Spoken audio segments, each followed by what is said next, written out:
splat guns. They're toys, but they can look very real, and they've caused quite the headache for law enforcement across the country. That includes several places here in North Mississippi. WTVA's Veronica Mejia spoke to some Oxford residents about two different splat gun incidents in the city. She is live in Oxford with what they're saying.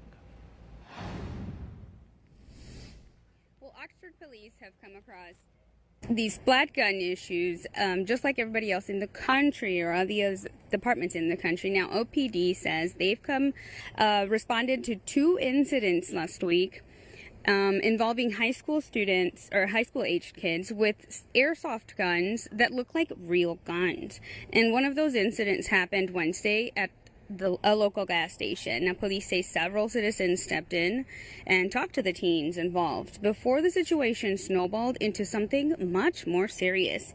And one man I spoke to says community members should be concerned when a situation involves kids and guns, even if they're fake. I think it's a very dangerous situation, and I think any parent or just citizen in general should be concerned about young people playing with items that are going to make police think that they're possibly in possession of a real firearm.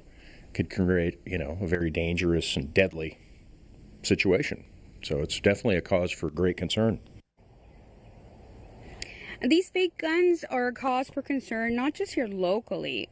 Law enforcement agencies across the country are facing similar situations where teens are misusing these fake guns. Now, I also talked to Oxford police, about the incidents they came across, and we'll hear more from them at 6. Live in Oxford, Veronica Mejia, WTVA 9 News.